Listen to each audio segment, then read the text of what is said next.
우리를 너무 사랑하고 예수 그리스도의 이 복음을 우리에게 전하기 위해서 복음을 전했는데, 이 복음은요 바울은 공부해서 배우지 않았어요. 바울이 언제 태어났다고 했습니까? 5년도에 태어났어요. 그리고 32년이 되기까지 어떻게 했어요?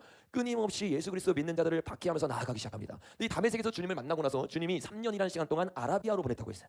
이 아라비아에서 주님이 뭐예요? 그냥 왕이 아니에요. 그냥 나와의 그냥 어떤 주종각의 비즈니스 관계가 아니라 주님이 나와 사랑을 나누는 관계임을 깨닫기 시작해요. 그래서 아라비아에서 뭘 하냐? 복음 가운데 주님과 동행하고 사랑 나누기 시작합니다. 여러분 옆에 있는 사람 인사해 봅시다. 진짜 복음은 인격적으로 주님을 만나는 것입니다.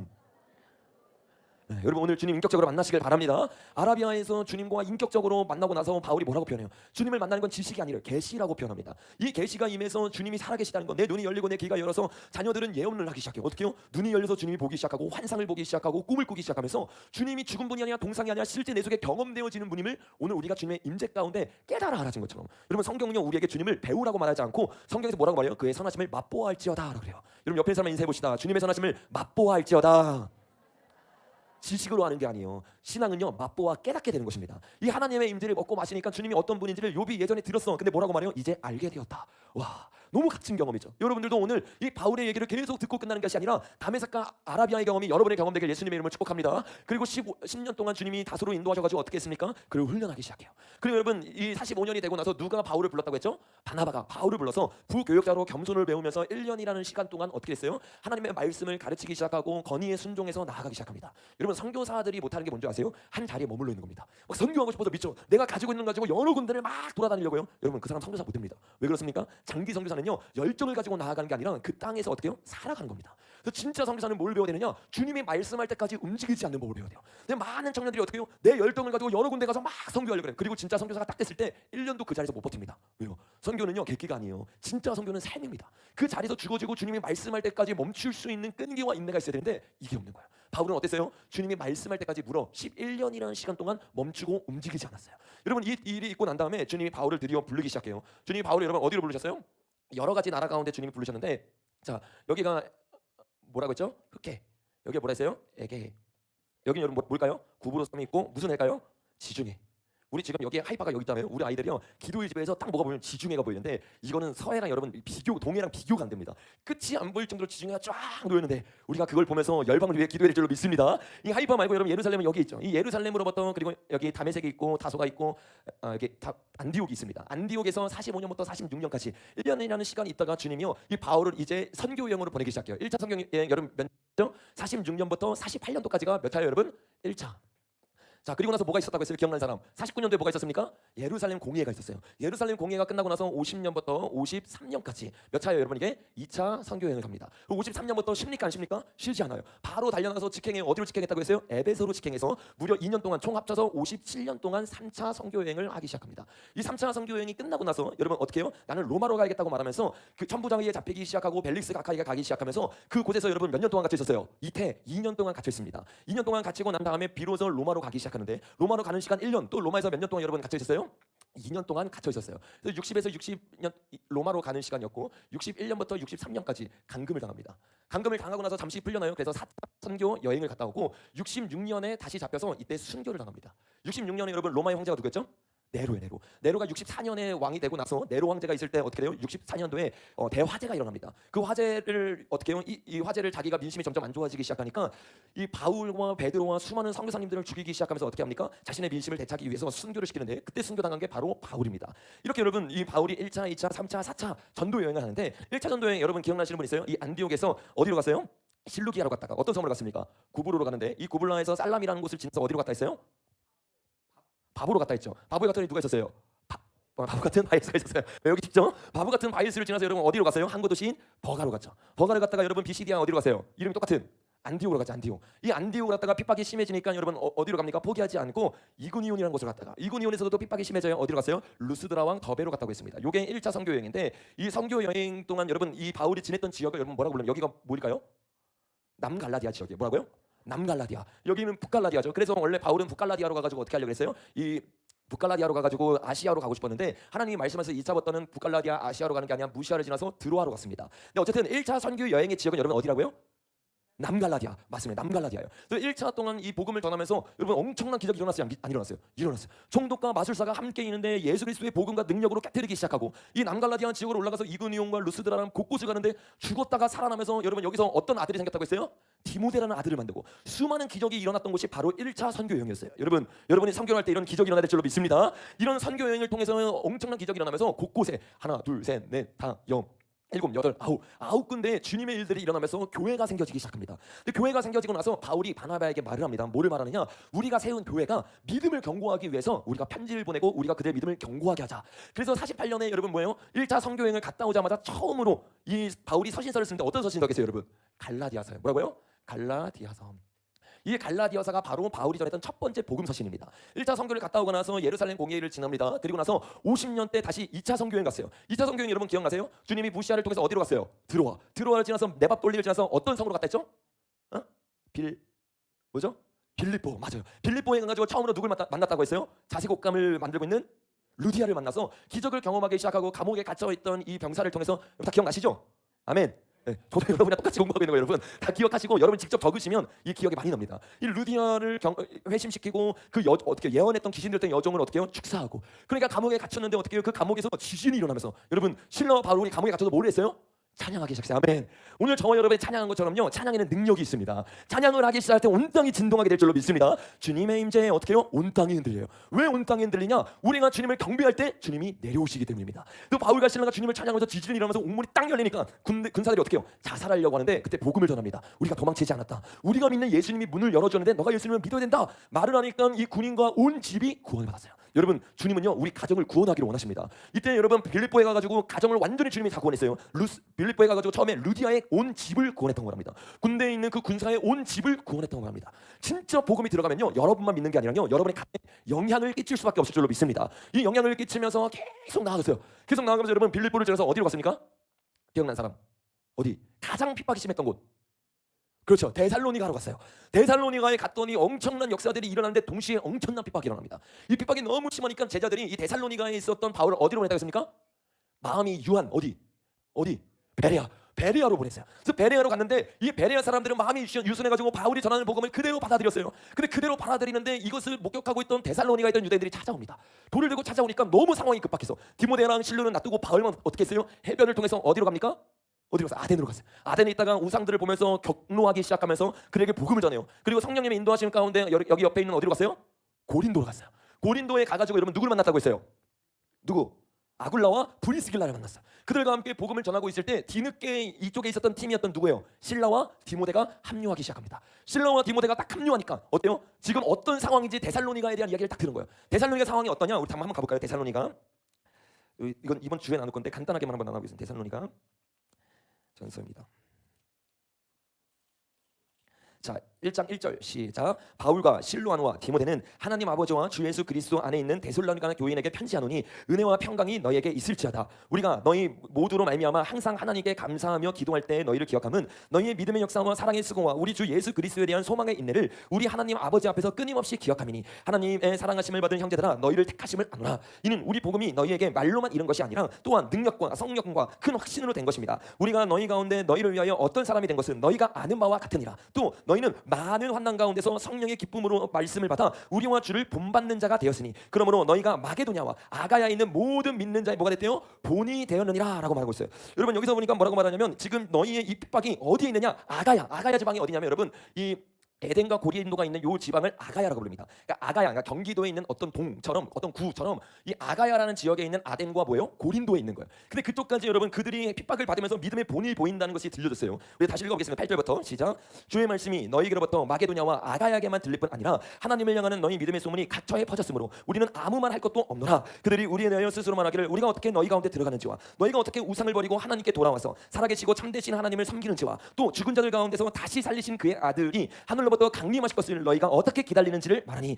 이는 장래에 노하심에서 우리를 건지시는 예수시니라. 이들이요 엄청난 핍박이 있는데 그들의 믿음을 지키고 있어요. 왜? 예수님의 재림의 복음을 붙잡고 있기 때문입니다. 여러분 엄청난 핍박이 올 때 예수님의 다시 오심을 붙잡고 있을 때 우리가 이기게 될 줄로 믿습니다. 근데 이기고 있을 때 이들 가운데 핍박이 너무 심하니까 이들 가운데 이탈자가 생기는 거예요. 그래서 데살로니가를 보내면서 2장부터 이렇게 말하는 거예요. 1절 시작. 형제들아 우리가 너희 가운데 들어간 것이 헛되지 않은 줄을 너희가 친히 아나니 너희가 아는 바와 같이 우리가 먼저 어디로 갔대요? 빌립보에서 고난과 능력을 당하였으나 우리 하나님을 힘입어 많은 싸움 중에 하나님의 복음을 너희에게 전하였노라. 여러분 뭐라고 말하고 있어요? 우리가 처음에 어디로 갔대요? 빌립보로 갔다가 너희에 갔다. 여러분 우리가 1차, 2차, 3차가 머리에 들어오니까 이 말씀들이 다 이해가 되시죠?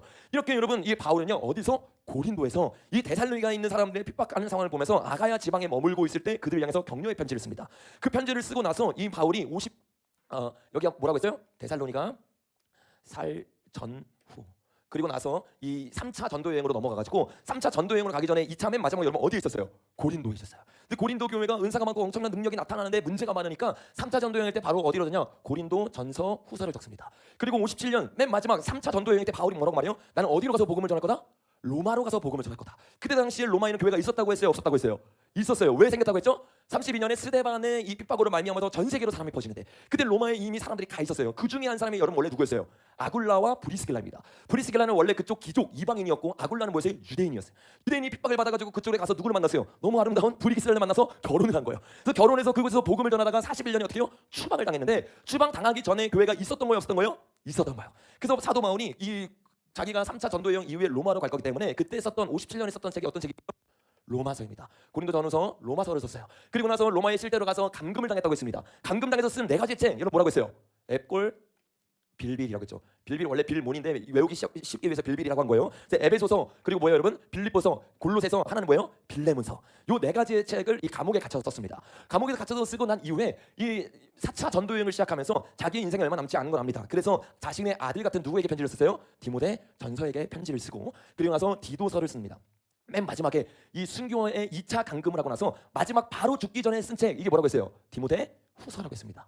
이게 바울이 썼던 8권의 서신서입니다. 그래서 여러분 일반 서신이 몇 개요? 13개. 바울 서신이 몇 개요? 8개. 그리고 마태복음, 사복음서가 4개에다가 역사서 하나 해서 계시록까지 해서 27권이 뭐입니까? 신약 성경이에요. 이 신약 성경 중에서 제일 중요하다고 볼 수 있는 게 바로 바울 서신입니다. 왜? 바울은요 예수님이 했던 말을 그대로 받아들이고 동시에 하나님부터 계시를 받아서 이 구약에서 말했던 복음이 어떤 복음인지를 주님이 주시는 마음으로 풀어서 수많은 구절을 구약을 어떻게 풀어야 되는지 우리에게 알려준 책이 바로 이 서신서예요.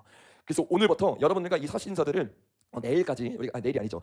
주일까지 자세하게 나눌 건데 오늘은 이 내용들을 나누면서 제가 갈라디아서만 여러분과 좀 자세하게 나눌 겁니다. 이 갈라디아서의 내용을 우리가 한번 볼 건데 자 갈라디아서 한번 가보겠습니다.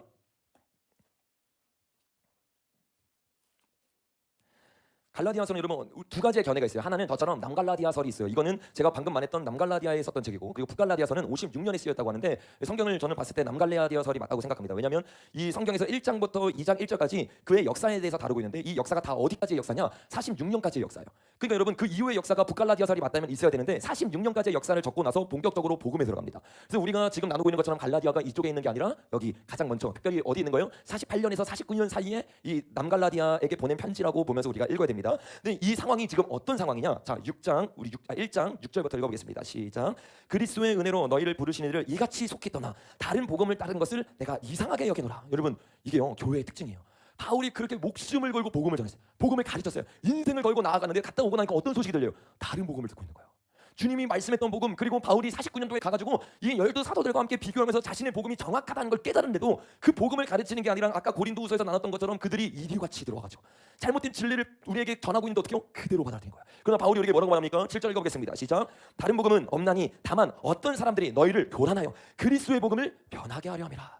갈라디아 교회 때 어떤 일이 있었냐? 사도 바울이 세운 교회임에도 불구하고 어떤 사람이 들어와서 우리를 교란시키기 시작합니다. 여러분 이 일이 언제 일어나요? 마지막 때 똑같이 일어나요. 마태복음 24장에 보니까 주님이 우리에게 뭐라고 말하느냐? 첫 번째 일이 뭐예요? 미혹이 일어난다고 말합니다. 흰색신을 가지고 나는 그리스도다 이기는 자라고 말하는데 진짜 그리스도가 아니에요. 진짜 복음을 통해서 예수 그리스도를 증거했다고 했는데 예수님이 아니라 다른 복음을 전하고 있어. 여러분 특별히 오늘날 2020년 이후로부터 이런 일들이 본격화되기 시작하는데 뭐를 통해서요? 유튜브를 통해서 수많은 SNS를 통해서 우리에게 어떻게 해요? 수많은 말씀의 호소가 막 들어오기 시작해.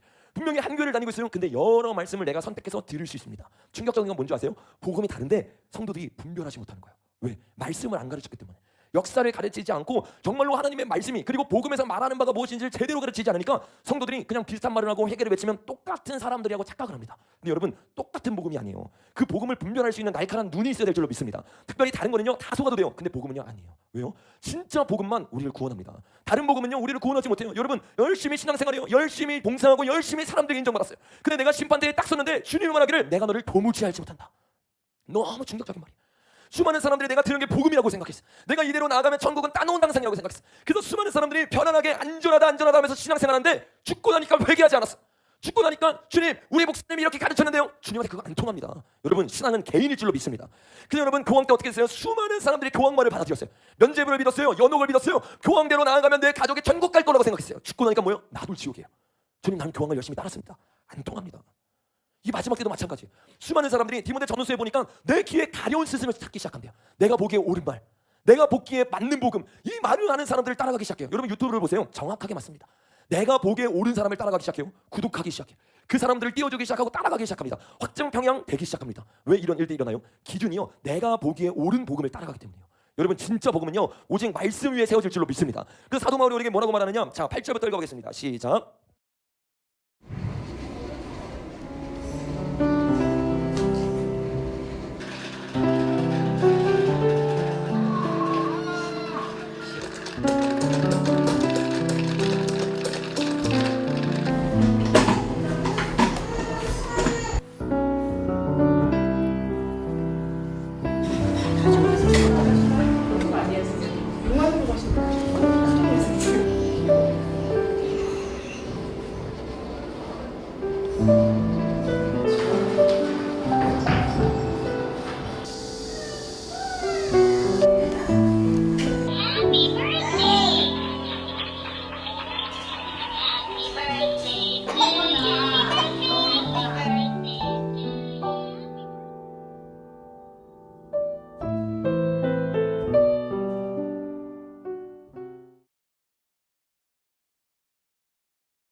자 다시 8절부터 한 목소리로 시작. 다른 복음을 전하면 저주를 받을지어다. 여러분 다른 복음 있습니까 없습니까?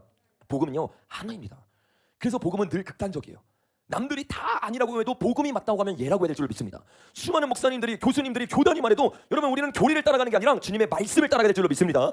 이 말씀을 따라가기 시작할 때 주님이 우리를 진짜 진리 좁은 길로 인도하기 시작해. 근데 오늘날 수많은 말씀의 홍수 시대가 되기 시작하면서요 수많은 특별히 다음 세대들 청년들이요 잘못된 복음을 받아들이기 시작해. 제가 최근에 이것을요 너무 심각하게 느끼고 있습니다. 특별히 유튜브를 통해서요 제대로 된 길을 가고 있던 청년들조차도 제대로 된 길을 가지고 있던 이 유튜브를 하면서 유명했던 수많은 사람들도요 잘못된 복음을 받아들여서 어떻게 해요? 성령의 역사를요 왜곡하기 시작해요. 성령의 역사를 깨뜨리기 시작해요. 그래서 여러분 이 역사를요 제가 이런 일들을요 제가 너무 여러 번 경험했어요. 정동수 목사님에 대해서 제가 여러 번 말했습니다. 이 목사님 말할 것도 없고요. 왜? 한 번 구원은 영원한 구원이라고 말하면서 어떻게 해요? 죄를 지어도 한 번 구원은 영원한 구원이래요. 이거는요 초대교회 때 말했던 영지주의입니다. 죄를 짓는 사람이 여러분 구원 받습니까 못 받습니까? 못 받아요. 주님은요 죄를 회개하는 사람이 구원받는다고 말했을 줄로 믿습니다. 근데 이런 정동수 목사님 같은 이런 복음은요 너무나 손쉽게 볼 수 있는데 근데 이것도 사람들이 못 봐요. 그러니까 어떻게 해요? 38만 명이 옳은 소리 한다, 좋은 소리 한다, 환난 전 휴거서를 말하면 어떻게 해요? 그 말이 듣기 좋은 복음처럼 들리는 거야. 근데 여러분 이런 사람들만 있는 게 아니에요. 제가 오늘 이것들을 굉장히 심각한 내용이기 때문에 실명들을 너무 사랑하기 때문에 다 말을 하는 겁니다. 또 누가 있냐면 이런 사람이 예전에 저희 교회에서 막 간증을 했던 아주 귀한 우리 자매님이 있었어요. 그 자매님이 다니엘라 자매님입니다. 아시죠 여러분? 우리도 와가지고 너무 은혜 받고 너무 좋았어요. 근데 어느 순간 이 다니엘라 자매님이 어떤 책을 읽고 교수님을 만나면서 복음관이 완전히 바뀌었어요. 그래서 어떤 일이 일어나냐면 이 모든 영상을 내리기 시작하고 다시 내가 받아들인 복음을 통해서 시작을 하겠다라고 말하면서 그동안 알았던 모든 자신이 알았던 진리들을 부정하고 내려놓습니다. 원래는 은사를 인정하고 주님을 사랑하고 너무 주님을 위해서 나아갔던 귀한 자매였어요. 근데 이 자매가 한날 저에게 전화가 왔어요. 언제 전화가 왔냐? 제가 요 강의 말고 1차, 2차, 3차 미국의 대각성 운동이 일어난 것에 대해서 여러분과 나눈 적이 있습니다. 1차 여러분 대각성 운동 누가 일으켰다고 했어요? 웨슬리를 통해서 조지 필드가 미국으로 건너가면서 조나단 에드워드라는 사람과 함께 1차 대각성 운동을 일으켰습니다. 2차 대각성 운동 여러분 누가 일으켰다고 했습니까? 찰스 핀이라는 사람이 일으켰다고 했어요. 3차는 누가 일으켰다고 했죠? 뒤에 무디가 가르쳤다고 했어요. 근데 이 설교를 하고 나서 그 다음날 바로 카톡이 왔어요. 카톡에 와서 뭐라고 하냐면 전도사님 어떻게 행위 구원론이고 펠라기우스의 입장을 따르고 있는 찰스 핀이를 어떻게 부흥의 주역이라고 말할 수 있습니까? 요 입장을 철회하지 않으면 그동안 이 교회에 와서 했던 모든 영상을 내려주십시오 라고 말하는 거예요. 그래서 그때부터 뭔가 느낌이 싸한 거예요. 그래서 그 모든 SNS를 찾아보니까 김홍만 교수라고 하는 이 개혁주의 신앙을 따르고 있는 사람에게 이거를 배웠더라고요. 근데 그래서 제가 얘기를 했어요. 자매님, 펠라기우스는 율법주의입니다. 펠라기우스는 행위구원론자입니다. 찰스 피니의 책을 혹시 몇 권 읽어봤습니까? 한 번도 안 읽어봤대요. 저는 찰스 피니를 너무 좋아해서 찰스 피니 책을 전권을 다 읽었는데 찰스 피니는 행위구원론자가 아닙니다. 찰스 피니는 행위로 구원받는다고 말하는 게 아니라 회개를 통해 믿음으로 구원받는다고 말하고 있습니다. 그랬더니 그다음부터 아니라는 거예요. 펠라기우스적이어가지고 절대로 안 되고 더 이상 저랑 사역을 못한다고 연락을 하고 저도 어떻게 했어요? 영상을 다 내렸습니다. 근데 그때도 제가 이런 말을 아예 하지 않았어요. 왜? 그냥 한 영혼이 너무 불쌍했고 나중에 깨닫겠지라고 했습니다. 근데 여러분 이 일이 점점 커지기 시작해요. 어떻게 커지냐면 이 일로 여러분 그 K라고 하는 이 여자 유튜버 기독 유튜버 우리나라 가운데 유명한 사람이 있는 걸로 알 거예요. 그 며칠 한 달 전인가 갑자기 K가 자기가 그동안 했던 모든 영상을 다 내려요. 그러면서 뭐라냐면 그동안 내가 알고 있던 복음이 잘못됐습니다. 그래서 그를 찾아봤더니 똑같이 김홍만 교수에게 영향을 받았어요. 그래서 어떻게 하냐면 그동안 자기가 알고 있었던 복음은 잘못됐습니다. 그러면서 지금 모든 영상을 내리고 3개의 영상을 올렸거든요. 두 번째 영상 때 뭐라고 말하냐면 그동안 자기는 잘못된 부흥론을 가지고 있었다. 그래서 펠라기우스를 따르고 있었던 찰스 피니처럼 자기가 복음을 전하고 있었다는 거야. 똑같은 말을 하기 시작하죠. 그래서 자기가 회개하고 어떻게 해요? 구원의 모든 주권은 사람에서 나지 않고 사람이 회개에서 일어나는 게 아니라 어떻게 한대요? 주님의 주권 가운데 일어난대요. 그러니까 사람의 회개, 사람의 주님 앞에 엎드림, 이 모든 것을 어떻게 해요? 부정하기 시작해요. 이러면 어떻게 됩니까? 메시지가 달라지면요 그의 삶이 바뀌기 시작합니다. 왜요? 모든 게 주님의 주권이니까 목소리를 외칠 필요 있어 없어요? 없어요. 동성에서 외칠 필요 없어요. 주님의 주권 가운데 모든 게 일어나기 때문에. 회개를 외칠 필요 없어요. 주님의 주권 가운데 모든 게 일어나기 때문에. 그러면서 어떻게 돼요? 여러분 이 두 명은요 다음 세대와 청년들에게 어마어마한 영향력을 가지고 있는 자들입니다. 근데 지금 여러분 오히려 마지막 때가 되니까 진짜 진리를 깨달으면 한 번권이 영원권이 아님으로 깨달아야 되는데 오히려 회개를 외치고 1907년에 했던 평양대복음처럼 회개가 일어납니다라고 말했던 자들이요 반대로 넘어가기 시작합니다. 이러면서 어떻게 해요? 회개가 점점 한국교회에 사라지게 될 겁니다.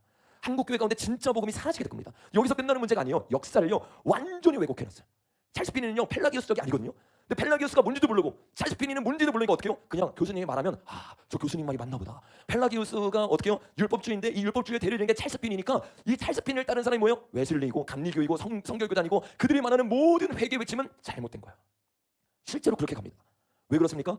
복음의 역사를 모르기 때문이에요. 제대로 된 역사를 모르고 이 역사 가운데 왜곡된 역사를 받아들이기 시작하니까 여러분 근현대사랑 똑같습니다. 잘못된 역사를 바라보니까 홍위병들이 되기 시작하는 거야. 그래서 오늘은 여러분과 조금 딱딱할 수 있어도 이 잘못된 복음이 얼마나 잘못돼서 왜곡되게 한국교회에 들어오고 있는지. 장로교가 여러분 이단이라는 말이 아니에요. 장로교뿐만 아니라 성결교단도 이단이 아닐 줄로 믿습니다. 감리교도 이단이 아닐 줄로 믿습니다. 근데 감리교와 성결교단에서 말하는 회개와 한번구는 영원이 아니라는 게 다 이단처럼 보이게 돼요. 그리고 이게 잘못된 구원이라는 거야. 여러분 제가 그분들에게 질문하고 싶어요. 그 교수님이 말한 것처럼 펠라기우스적이라고 말하는데 그럼 펠라기우스가 뭡니까? 여러분 펠라기우스가 뭐인 것 같아요? 펠라기우스는요 17년이 지나고 나서 엄청난 부흥이 막 일어납니다. 1세기 교부들이 지나고 나서 여러분 이제부터 어렵습니다. 이거 집중하셔서 들으셔야 돼요. 그리고 나서 여러분 우리가 아는 것처럼 313년에 여러분 어떤 일이 있었어요? 밀라노 칙령을 통해서 우리가 나는 것처럼 기독교가 국교가 되기 시작하고 325년 니케아 공의회를 통해서 본격적으로 로마의 국교가 뭐가 됐어요? 로마 가톨릭이 되기 시작합니다. 이 전까지 핍박의 시대를 보내면서 수많은 사람들이 복음을 전하고 인생을 걸고 복음을 전하기 시작해요. 근데 여러분 325년부터 본격적으로 국교화가 되기 시작하니까 이제는 내가 목숨 걸고 복음을 전하지 않아도 모든 사람이 법을 통해서 이 니케아 공의회가 여러분 뭐예요? 기독교 외의 모든 게 이단임을 여러분 정하는 회의입니다. 그 이때부터 본격적으로 어떻게 해요? 기독교의 모든 종교는 잘못됐고 기독교만 믿어야 돼. 로마 가톨릭만 믿어야 돼. 이렇게 되니까 어떻게 돼요? 돈이 들어가요. 명예가 들어가요. 권력이 들어가요. 수많은 사람들 가운데 엄청난 능력이 나타나기 시작하니까 어떻게 되냐? 교회가 타락하게 됩니다. 여러분 진짜 교회는 돈을 따라가지 않게 될 줄로 믿습니다. 명예를 따라가지 않게 될 줄로 믿습니다. 돈과 명예를 따라가지 않고 주님 앞에 나아가야 되는데 325년부터 점점 타락의 길을 걷기 시작해요. 이 타락의 길을 걷고 있을 때 380년 이때 누가 살고 있었느냐? 누구 계세요 여러분? 펠라기우스라는 사람이 살고 있었어요. 누가 살고 있었다고요? 펠라기우스. 이 펠라기우스가 380년에 어디로 가냐면 로마로 들어가게 됩니다. 로마에 들어갔더니 그때 당시 교회가 어떻게 해요? 다 잠들어 있어요. 명예와 권력과 돈 가운데 수많은 사람들이 넘어져 있고 그 삶 가운데 행함이 없어요. 그 삶 가운데 죄에 가득하고 돈을 벌기 위해서 종교적으로 직업을 갖는 게 바로 이 380년의 로마 시대였습니다. 그 이런 시대를 보면서 펠라기우스가 심각한 고민에 빠집니다. 와, 이대로 가면 교회가 망가지는데 이대로 가면 교회가 어떻게 해요? 모든 도덕성을 잃어버리고 삶에서 행함을 잃어버리고 수많은 사람들이 타락한 교회에 있다가 지옥에 가게 빠진 거예요. 그래서 이 펠라기우스가 그때부터 외치기 시작하는데 뭐를 외치느냐? 여러분 요 말들을 여러분 그대로 받아들이지 말고 분별하면서 들어보십시오. 펠라기우스가 맞게 말하는지 틀리게 말하는지. 첫째, 뭐를 말하냐? 인간은 타락하지 않았다고 말해요. 전적인 타락을 어떻게 해요? 부정합니다. 그러면서 어떻게 하냐? 아담 때 타락을 했지만 아담의 후손들은 어떻게 해요? 타락하지 않았다는 거예요. 맞아요, 틀려요, 여러분? 틀리죠. 로마서 여러분 5장에 뭐라고 말하세요? 아담 한 사람의 죄로 말미암아 우리 모두에게 죄가 임했다고 말해요. 또 이게 너무 황당한 주장인데 이때 당시 최고의 신학자라고 말하고 있을 수 있는 이 펠라기우스가 인간은 타락하지 않았다. 그래서 어떻게 해요? 우리는 두 번째 뭐냐? 선과 악을 선택할 수 있다. 여러분 선과 악을 여러분 타락하지 않았기 때문에 선택할 수 있대요. 이걸부터 어떻게 해요? 우리의 행위로 구원받을 수 있다. 행위 구원론이 나옵니다. 이 말은 맞아요, 틀려요? 틀리죠. 우리가 타락하지 않았기 때문에 선악을 구별할 수 있으면 예수 그리스도의 복음이 필요 있어요, 없어요? 없어요. 그냥 우리가 선을 선택해서 구원받으면 됩니다. 이런 구원 가운데 나아가기 시작하니까 여러분 점점 어떻게 돼요? 이들이 이 교리를 폐교화시켜서 뭐를 만드냐면 한번 따라볼까? 인간 스스로 구원을 받는다. 인간 동원서를 씁니다. 이게 뭐냐? 인간 스스로 어떻게 구원을 받을 수 있다고 이야기하기 시작한 거예요. 인간 단동서를 적기, 인간 동원서, 인간 단원서를 적기 시작하니까 이때부터 어떻게 돼요? 신중심적인 신앙생활하는 게 아니라 누구 중심적이에요? 내 중심적인 신앙생활이에요. 여러분 신학이요. 1517년이 되기 전에 뭐라고 불렀는지 아세요? 철학의 꽃이라고 불렀습니다. 철학이 뭐라고요? 꽃이요. 그래서 신학으로부터 사실 모든 철학이 나온 거예요. 여러분 이 펠라기우스가 이렇게 말하기 시작하면서 여기서부터 뭐가 나온 거예요? 인간은 태어났을 때부터 어때요? 선하게 태어났다. 이게 뭐냐면 낙관주의예요. 낙관주의. 낙관주의가 뭔지 나눴죠? 시간이 지나면 우리는 점점 도와질 거야. 유토피아 사상이 어디서 나오냐? 이 펠라기우스로부터 나왔어요. 여기서부터 합리주의가 나오고 이게 시간이 지나서 어떻게 돼요? 계몽주의가 되기 시작합니다. 이 펠라기우스는요, 인간의 삶 가운데 뭐가 있어야 된다고 했어요? 행위가 있어야 된다. 근데 그 행위를 누가 선택할 수 있다는 거예요? 우리 스스로 선택할 수 있다. 인간 스스로 어떻게 해요? 인간 당동선을 통해서 스스로 구원받을 수 있다. 여러분, 인간 스스로 구원받는 것이 아닐 줄로 믿습니다. 저를 공격했던 사람들이 말해요. 김영 전사 펠라기우스적이다. 여러분, 제가 펠라기우스적입니까? 어때요? 그러니까 이게 펠라기우스가 뭔지를 모르니까 너무 황당한 소리를 하는 거예요. 펠라기우스는 여러분 타락 자체를 인정하지 않습니다. 인간의 타락을 인정하지 않는데 펠라기우스라는 똑같아 좌파가 쓰는 계략이라 이 순간을 친일파로 몰아서 친일파도 진짜 아니었는데 다리를 끊고 지나간 것도 아닌데 다 어떻게 해요? 친일파로 몰아버린 것처럼 역사 왜곡한 것처럼 펠라기우스적이지 않은 사람들을 회개를 가르치면 펠라기우스적이다라고 말하기 시작한 거예요. 여러분 정말 여러분은 펠라기우스가 아니기를 예수님의 이름으로 축복합니다. 여러분 이 펠라기우스가 이렇게 자신의 교리를 펼치고 있을 때 이때 이게 틀렸다고 말했던 동시대 사람이 있어요. 그게 누구냐? 아주 유명한 누구예요? 어거스틴이에요. 뭐라고요? 어거스틴. 들어보셨죠? 어거스틴이 누구냐면 칼빈과 루터의 아버지라고 하는 사람입니다. 이 모든 칼빈의 교리와 루터의 교리는요 어디서부터 나왔다고요? 어거스틴으로부터 나왔어요. 이 어거스틴이요 펠라기우스가 로마에 딱 와가지고 이런 교리를 막 설파하기 시작하니까 이때부터 이 교리가 틀렸던 것을 이야기하기 시작하면서 뭐라고 하느냐? 아니다. 모든 사람은 전적으로 타락했다. 그리고 두 번째 뭐를 말하냐? 선악 가운데 행위로 구원받는 게 아니다. 모든 사람은 행위로 구원받을 수 없다. 인간 뭐래요? 인간이 스스로 구원받을 수 있다. 아니다. 신을 통해서만 구원받을 수 있다. 이걸 어떻게 해요? 교리를 통해서 완전 반대되는 이야기들, 성경적이라고 생각하는 이야기들을 말하기 시작하는 거예요. 그 다섯 번째 어떻게 해요? 낙관주의로 가는 게 아니라 어떻게 돼요? 신본주의, 주님을 따르는 이 보수주의, 신본주의로 가기 시작하는 게 이 어거스틴의 시작인 거예요. 여러분 이 두 가지만 보면 펠라시오가 맞아요. 어거스틴이 더 성경적이에요. 어거스틴이 더 성경적이죠. 그래서 여러분 어떻게 보면 펠라기우스는 이때부터 계속해서 공격을 당하기 시작하면서 몇 년? 418년에 펠라기우스는 이단으로 낙인이 찍힙니다. 여러분 전적 타락이 아니라고 하는데 이단이 맞아요, 아니에요? 이단이 맞습니다. 여러분 펠라기우스적으로 오늘날 신앙생활에서는 당연히 이단이에요. 왜? 전적 타락을 부정하고 우리의 행위로 구원받을 수 있다고 말하는데 이렇게 말하는 사람이 여러분 어디 있습니까? 제가 이렇게 말했다고요? 절대로 아닙니다. 찰스 피니가 이렇게 말했다고요? 절대로 아닙니다. 찰스 피니는요 정확하게 인간이 타락했다고 이야기하는 게 찰스 피니예요. 저도 여러분 우리가 타락했다고 말합니까 말 안 합니까? 말을 해요. 여러분 우리는 타락해서 예수의 복음 외에는 구원을 받을 수 없을 줄로 믿습니다. 이 418년에 이 펠라기우스와 어거스틴의 이 신앙 논쟁이 한번 딱 있고 나서 그 다음에 한 파가 생깁니다. 그게 뭐냐면 한번 따라해볼까요? 세미 펠라기우스파. 펠라기우스파인데 세미 펠라기우스파라고도 하고 반 펠라기우스파라고 말해요. 이 반 펠라기우스파 뭐예요? 펠라기우스와 반대되는 파입니다. 그럼에도 불구하고 어거스틴을 또 따르지 않는 파예요. 이 파가 어떤 말을 했냐면 야 둘 다 틀렸다. 뭐라고 말해요? 타락은 했지만 세모이다 세모. 이게 무슨 말이냐? 타락을 했어요. 그래서 인간 스스로 구원을 받을 수 없어요. 근데 뭐예요? 이 복음을 듣는 순간 우리가 완전히 타락한 게 아니기 때문에 이 복음을 우리가 선택할 수 있다. 그래서 이때부터 나온 게 뭐냐면 한번 따라할까요? 신인협동설. 신인협동설. 뭐예요? 인간과 여기는 인간으로 구원받는다. 여기 뭐예요? 신으로만 구원받는다. 이 반펠라기우스는 뭐라고 말해요? 신과 인간이 함께해서 구원받는다. 이게 여러분 뭐라고 했어요? 세미 펠라기우스, 반펠라기우스라는 이 이론입니다. 이 이론을 통해서 이때부터 본격적으로 어떻게 돼요? 이 모든 것들이 어떻게 해요? 합쳐지기 시작해요. 이때부터 어떻게 해요? 어거스틴의 제자들이요 세미 펠라기우스와 싸우기 시작해요. 왜? 이 펠라기우스는 이미 이단이 됐어요. 근데 이 반 펠라기우스로 부르는 사람들은 아직 이단이 되지 않았어요. 그래서 열심히 싸워서 529년 오렌지 공의라는 곳에서 이 세미 펠라기우스도 어떻게 해요? 이단으로 정제가 됩니다. 이단으로 정제됐다고요? 안 됐다고요? 정제가 됐어요. 근데 놀라운 것은 이단으로 정제되고 났는데 이들의 이론을 그대로 받아들인 데가 있어요. 그게 어디냐면 로마 카톨릭이에요. 어디라고요? 로마 카톨릭. 로마 카톨릭이 본인이 이단으로 지정해놓고 이들이 말하는 교리를 그대로 받아들입니다. 왜요? 교황이 신이 되기 위해서는 이 교리가 딱인 거야. 신분도 안 돼. 인본이라고 하면 이제 자기네들이 설 자리가 없어. 그래서 신인 협동설을 말하기 시작하면서 로마 카톨릭이 이 세미 펠라기우스의 이 모든 교리를 받아들이기 시작해요. 그래서 대표적으로 여러분 이 세미 펠라기우스의 교리를 받아들여서 로마 카톨릭이 뭐를 했어요? 우리가 해야 되는 일이 있다. 그 일이 뭐예요? 고해성사. 뭐예요? 인간이 회개를 해야 되는데 누구 앞에서? 교황과 교주 앞에서 회개하기 시작했대요. 고해성사만 있는 게 아니라 또 뭐가 있어요? 죽은 사람도 심지어 어떻게 해요? 구원받을 수 있어요. 뭐만 하면? 돈을 내면. 이게 뭐예요? 면죄부. 구원은 하나님께 매달린 게 아니라 하나님과 인간이 합작한 거다. 그래서 우리가 돈을 내고 우리가 주님을 위해서 열심히 분사하면 그러면 하나님이 우리를 구원해 줄 거야. 이때부터 어떻게 돼요? 수많은 사람들이 이 교황의 말을요 성경과 상관없이 그대로 받아들이기 시작합니다. 그래서 교황이 말하는 모든 교리, 연옥설 말도 안 되는 거요 그대로 받아들이기 시작해. 사람이 죽은 다음에 바로 지옥에 가는 게 아니라 우리의 행위에 따라서 연옥에 있던 사람이 천국 갈 수도 있고 지옥 갈 수도 있어. 그래서 너희가 돈을 열심히 벌어서 어떻게 해요? 돈을 교황하게 되네. 그러면 신임 협동설을 통해서 너희가 구원받을 수 있어. 이 말도 안 되는 교리를 통해서 어떻게 해요? 수많은 사람이 몇 년 동안 1517년까지 섞기 시작합니다. 그 여러분 로마 가톨릭은 여러분 한 번 구원이 영원한 구원일까요? 아닐까요? 영원한 한 번 구원은 영원한 구원이 아니에요. 그래가지고 역사를 모르는 사람들이 뭐라고 말해요? 김영현 선생님은 한 번 구원은 영원한 구원이 아니다라고 말하니까 로마 가톨릭의 구원론을 따르고 있고, 그리고 어떻게 보면 펠라기우스적인 율법주의를 따르고 있다. 여러분 이거는요 역사를 모르기 때문에 지금 우리가 전하고 있는 복음이 어디서 떠나온지 모르고 어줍잖게 들은 역사를 가지고 여기서부터 지금 우리가 전하는 복음이 났다고 착각하기 시작하는 겁니다. 여러분 우리가 전하는 복음은 여기서부터 나왔습니까? 성경으로부터 나왔습니까? 성경으로부터 나왔죠. 아멘이시죠? 여러분 이 카톨릭 그리고 펠라기우스는 어쨌든 이런 구원론을 가지면서 수많은 사람들을 어떻게 해요? 현혹하기 시작하면서 수많은 사람들의 돈을 뜯기 시작해. 수많은 사람들에게 어떻게 해요? 잘못된 이론을 가지고 잘못된 삶을 살게 만들었던 게 이 세미 펠라기우스와 펠라기우스였습니다. 여러분 이 일이 있고 나서 1517년 10월 31일이 됐어요. 그때 여러분 한 사람이 나타납니다. 누가 나타났어요? 루터가 나타났어요. 이 루터가 95개의 방만문을 딱 찢으면서 이거를 5개 조항으로 딱 만듭니다. 이 5개 조항 제가 제일 좋아하는 조항이에요. 여러분 뭘까요? 첫 번째 뭘까요? 오직 뭘까요? 오직 성경. 아멘이시죠? 이 루터는요 5개의 조항을 만들 때 교리를 만드는 게 아니라 오직 성경 위에 서야 된다는 굵직한 뭐를 만들었어요? 우리가 따라야 되는 진리를 만들었어요. 여러분 우리는 교리가 아니라요 오직 성경을 따라가야 될 줄로 믿습니다. 이 성경에만 진짜 진리가 있고 이 성경에만 주님이 우리에게 주시는 은혜가 부어져야 될 줄로 믿습니다. 두 번째 여러분 뭐라고 말했어요? 오직 은혜. 아멘. 여러분 우리의 힘으로 구원받습니까? 오직 은혜로 구원받습니까? 은혜로 구원받는 거예요. 우리가 이거를 부정해요? 부정하지 않아요? 부정하지 않습니다. 근데 수많은 사람들이 요거와 지금 우리가 말하고 있는 복음과 이 펠라기우스와 세미 펠라기우스가 헷갈리니까 우리가 오직 은혜를 부정한다고 생각해. 부정하긴 뭘 부정해? 우리는요 완전한 은혜를 원할 줄로 믿습니다. 그래서 어떻게 해요? 제사하는 값싼 은혜가 아니라 반쪽짜리 은혜가 아니라 죄를 이기게 하는 놀라운 능력의 은혜를 경험하게 될 줄로 믿습니다. 그리고 우리는 뭐예요? 이 놀라운 은혜를요 우리는 쟁취하고 주님 앞에 영광을 돌리는 세대일 줄로 믿습니다. 세 번째 여러분 오직 은혜 그리고 오직 뭐로 구원받아요? 한번 따라할까요? 오직 믿음.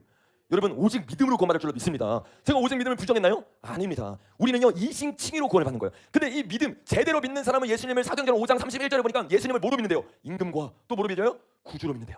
그래서 예수님이 우리의 죄를 사하고 우리의 삶의 주인은 이제 누가 되는 거예요? 예수 그리스도가 되는 겁니다. 그럼 믿음에는 로마서 1장에서 말하는 것처럼 믿어 순종케 되나니. 아멘. 진짜 제대로 믿은 사람은 행함이 따라오게 되는 것입니다. 그래서 야고보서에서 뭐라고 말하냐? 너희가 가짜 믿음인지 진짜 믿음인지를 분별해야 되는데 진짜 믿음은 행함이 따라온다. 여러분 진짜 믿음 가지시길 예수님의 이름으로 축복합니다. 가짜 믿음을 가지면요 괴로워요. 왜? 내 인생이 안 바뀌어요. 열매를 맺을 수 없어요. 근데 진짜 믿음을 가지고 로마서 11장에서 말한 것처럼 여호와께 덧붙여 있어요. 그 진액으로 말미암아서 사과 나무는 사고를 내는 것처럼 예수 그리스도의 나무에 붙어 있는 자는 예수님의 열매를 맺게 될 줄로 믿습니다. 이 열매를 내가 맺기 위해서 나는 이 열매를 맺었으니까 이 나무에 붙어 있는 거예요? 이게 아니에요. 이거는 율법주의고 우리는 오늘처럼 예수님을 바라보고 달콤하게 나아가니까 그 예수님을 너무 사랑하게 되니까 죄보다 예수님이 달콤해진 겁니다. 여러분 우리의 신앙생활이 이렇게 돼야 될 줄로 믿습니다. 자 여러분 네 번째 오직 따라할까요? 그리스도. 오직 예수, 오직 예수. 진짜 신앙생활은 뭐냐? 오직 예수일 줄로 믿습니다. 예수로 죽고 예수로 살고 내 어디를 찔러도 예수님이 나오는 사람, 이 사람이 진짜 신앙인일 줄로 믿습니다. 왜? 믿음을 통해서 예수님께 접붙여져 있으니까. 이 접붙여져 있는 이 믿음이 어떻게 온 거예요? 오직 은혜로 온 거예요. 이 은혜가 어떻게 하세요? 복음을 통해서 온 겁니다. 이렇게 복음의 은혜를 경험한 사람, 이 사람은 다섯 번째 주님 앞에 뭐라고 하느냐? 한번 따라해볼까요? 오직 그리스도의 영광. 이 사람은요 다른 것 하지 않고 주님 앞에 영광을 올려드리는 삶을 사는 거예요. 옆에 사람 인사해 봅시다. 오직 주님께 영광을 올려드립시다. 내 힘으로 구원받으면 여러분 영광 올려드릴 필요가 있어요? 없어요? 없습니다. 그러나 오직 은혜로 구원받은 사람, 이 사람은요 주님 앞에 영광을 올려드리게 될 줄로 믿습니다. 자 여러분 우리가 이 네 가지의 모든 이 루터의 5가지 강령을 무시합니까? 무시하지 않습니까? 무시하지 않아요.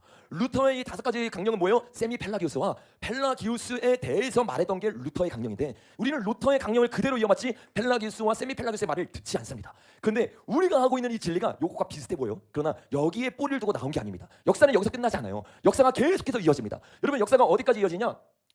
1589년에 한 네덜란드의 정치인, 아주 뛰어난 정치인 한 사람이 나옵니다. 그 사람이 고른 헤테르라는 사람인데, 고른 헤테르, 이 사람이 여러분 어떤 사람이냐면 네덜란드의 뛰어난 정치인이었어요. 근데 이 사람이 정치만 하는 게 아니라 평신도인데도 불구하고 성경을 너무 잘 알아. 그 성경을 보면서 네덜란드를 정말로 성경적인 가치관으로 세우기 위해서 네덜란드를 계속해서 성경으로 가르치면서 정치 일을 하기 시작하는데, 이분이 보니까 이 루터가 그리고 칼빈이 말하는 내용 중에 틀린 내용이 있어요. 여러분 루터는요 이 5가지 강령을 말하면서 뭐라고 말했냐면 굉장히 중요한 말입니다. 한번 따라해볼까요? 개혁된 교회는 계속 개혁돼야 된다. 여러분 루터의 생각은요 한번 개혁되고 끝난다고 생각하지 않았어요. 우리가 한번 개혁했지만 성경적이하지 않으면 다시 개혁될 수 있다는 게 이 개혁주의 신앙이었습니다. 이 개혁주의 신앙을 그대로 이어받았던 게 1589년에 고른 이 호테르라는 사람인데, 이 사람이 정치인 내에서 복음을 막 전하기 시작하면서 그때부터 어떻게 해요? 칼빈이 말하는 이 첫 번째 뭐예요? 이중 예정론이 틀렸다. 이것에 대해서 막 얘기하기 시작한 거예요. 그때 당시는 이중 예정론이라고 구체화된 교리가 없었어요. 근데 이 교리와 비슷한 것들을 칼빈이 계속 설파하고 다니니까 평신도였던 이 정치인이 어떻게 해요? 칼빈이 틀렸다. 성경적으로 우리는 돌아가야 된다라고 말해요. 그래서 여러분 그때 당시에 칼빈의 수제자가 있습니다. 그 수제자 밑에서 바로 배웠던 사람이 있어요. 그 사람의 이름이 뭐냐면 한번 따라할까요? 알미니안. 깜짝 놀랐죠? 이 알미니안은 원래 누구의 수제자였다고요? 칼빈의 수제자였어요. 칼빈의 후계자에게 제메나바에 가가지고 직통으로 배웠던 사람이 누구냐면 이 알미니안이에요. 이 알미니안은 원래 어디 출신이냐면 네덜란드 출신입니다. 그래서 네덜란드에서 이제 있다가 이 칼빈주의로 탁월한 이 성능을 보이기 시작하니까 제네바로 유학을 가서 이 제네바에서 칼빈의 바로 후계자에게 직통으로 칼빈주의를 배웠어요. 그러니까 이 알미니안이라는 사람은요, 이 뉴질랜드에서 가장 칼빈주의로 뛰어난 사람이에요. 근데 여러분 어디서 이 칼빈주의를 배격하는 일이 일어났다고 했어요? 네덜란드에서 고른 헤르트라는 사람을 통해서 어떻게 했어요? 이 반역이 일어나니까 알미니아는 어떻게 합니까? 네덜란드로 딱 보냈어요. 야, 제가 말하는 이론이 뭐가 잘못됐는지를 연구해서 그 이론이 잘못된 것을 보고 이 사람을 이단으로 만들어라. 그래서 바울처럼 어떻게 됐냐면 이 사람이 네덜란드로 가가지고 칼빈 교리를 가지고 저를 물리치러 가서 열심히 공부합니다. 근데 어떤 놀라운 일이 일어나냐? 이 알미니안이 이 정치인의 교리를 공부하다가 칼빈이 틀렸다는 걸 깨닫게 됩니다. 그래서 이 알미니안이 거기 가서 어떻게 하냐면, 잠깐만, 칼빈이 틀렸는데? 이 병신노가 말하는 거를 자세히 성경을 통해서 보니까 이중예정론이 아닌 거예요. 근데 이 알미니아는 겁쟁이였어요.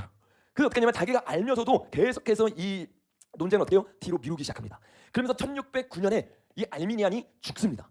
죽고 나는데 이 알미니안의 제자들이 있어요. 1603년에 알미니안이 신학교 교수로 들어가거든요. 그 신학교 교수로 있으면서 본격적으로 사실은 칼빈주의가 틀려서 이거를 제자들에게 가르쳐주기 시작했단 말이에요. 그래서 1609년에 죽고 나서 1610년에 이 알미니아의 제자 46명이 모여서 야, 이건 안 된다. 우리가 목숨을 걸고 진리를 알려줘야 된다. 이러면서 이 알미니안의 5가지 항의문을 내기 시작합니다. 몇 가지? 5가지의 항의문을 내기 시작해요. 그 항의문의 내용이 뭐냐? 첫 번째, 우리는 예정론을 믿는데 뭐를 믿는데요? 예지예정론을 믿는다. 예지예정론은 여러분 뭐예요? 어렵죠? 근데 여러분 계속 듣다 보면 이해가 되면 예지예정론은 이중예정론은 뭐예요? 주님이 어떤 사람을 그냥 강권적으로 선택했다. 이게 이중예정론이에요. 예지예정론은 뭐냐? 주님이 선택한 게 아니라 주님이 미리 아시고 미래를 아시기 때문에 나를 따르는 사람을 선택했다. 이게 예지예정론입니다. 그럼 이 알미니안은 뭐를 믿었다고요?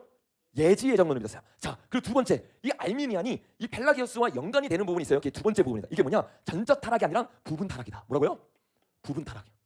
부분 타락이기 때문에 예정을 통해서 주님이 뭐를 보냐? 복음이 딱 들어와요. 그 복음이 들어왔을 때 타락해서 복음이 들어오기 전까지 우리가 예수를 믿을 수 없어. 근데 복음이 딱 들어오고 나서 어떻게 되냐? 우리가 예수를 믿을지 안 믿을지를 선택할 수 있는 부분 타락이다라고 얘기를 한 거예요. 그래서 이 부분 타락 가운데 여러분 어떻게 돼요? 예수님의 복음을 선택한 사람을 미리 아시는 하나님이 그들을 선택하셨다. 이게 알미니안이 말하고 있는 5가지 항의문입니다. 이해가 되시죠? 자, 세 번째, 뭐라고 말하냐? 하나님은 이때 당시 칼빈이 뭘 말하냐면 제한속죄를 말합니다. 제한속죄가 뭐냐면 주님이 이중예정이잖아요. 주님이 선택한 사람이 있다는 거예요. 선택한 사람을 위해서만 피를 흘렸대요. 여러분 앵하는 사람 있죠? 진짜 그렇게 말했어요. 여러분이 성경으로 분별해 보십시오. 그러니까 이게 얼마나 황당한 얘기들이 울려 퍼지고 있는지 아셔야 돼요. 제가 좀 이따 칼빈주의 할 때 자세히 말하겠습니다. 근데 알미니안 뭐라고 말했냐? 아니다. 무한 속죄다. 무한 속죄. 속죄는 온 열방을 위해서 하나님이 흘린 피다. 이게 알미니안이 말했던 거예요. 자, 네 번째, 5번째. 하나님의 은혜가 있는데 이 은혜는 우리가 거부할 수 있는 은혜가 아니라 은혜가 왔지만 우리가 거부할 수 있다. 이게 알미니안이 네 번째 말했던 겁니다. 5번째, 알미니안이 여러분 5번째 뭘 말했겠어요? 구원은 잃어버릴 수 있다. 이게 알미니안이 말했던 5가지의 교리입니다. 그 요 5가지를 알미니안이 열심히 보다 보니까 야, 이거 칼빈보다 더 성경적인데 이랬지만 용기가 없어서 못했던 거를 46년의 제자들이 요거를 통해서 1600 몇 년? 10년에 알미니안의 5개 항의문이라는 제목을 가지고 항의문을 딱 내기 시작해요. 이 항의문이 딱 나오기 시작하는 것 같아요. 이때부터 본격적으로 싸움이 시작되기 시작합니다. 이 싸움이 시작되면서 이 싸움이 여러분 어떻게 되냐면 1618년에 도르트헤이라는 게 있어요. 이 장로교역에 있다가 나오신 분들은 아주 기가 막히도록 들었어요. 도르트헤이 때 칼빈이 이 알미니안을 보냈는데 알미니안이 자기 편이었는데 갑자기 돌아서 가지고 이런 방법문을 딱 내잖아요. 그냥 칼빈주의가 완전 비상이 걸린 거예요. 그래서 18년부터 19년까지 1년 동안 도르트헤이를 통해서 뭐를 하냐? 칼빈의 5가지 강령을 만들어요. 그게 우리가 잘 아는 칼빈의 튤립 교리입니다. 튤립 교리가 먼저 나온 게 아니라 알미니안의 5대 교리가 나오고 여기에 반박문을 낸 게 뭐예요? 칼빈이 그동안 전했던 교리들을 교리화시킨 거예요. 이해되시죠? 여러분 무슨 말인지. 자, 칼빈이 어떤 말을 했는지 봅시다. 예지예정 아니다. 뭐래요? 이중예정이다. 이중예정 여러분 뭐라고 했어요? 하나님이 여기서 다니엘을 선택했어. 그럼 다니엘은 어떻게 해요? 구원 받는 거예요. 준혁이를 버렸어. 그럼 어떻게 해요? 버려지는 거예요. 여러분 어떻게 생각하세요? 이게 정확하게 칼빈이 말하는 이중예정입니다.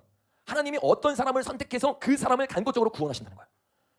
그럼 어떤 사람에게 여러분 우리가 회개하나 우리가 율법주처럼 성경 읽거나 뭐 기도해나 걔가 이번에 올린 영상들을 보면 자기가 그런 신앙을 하고 있다는 거예요. 내 신앙이 좀 안 좋아지면 내가 기도 안 해서 그런가 봐. 내가 뭐 신앙이 안 좋아서 그런가 봐. 근데 복음을 깨닫고 났더니 그게 아니래. 모든 게 하나님의 주권이에요.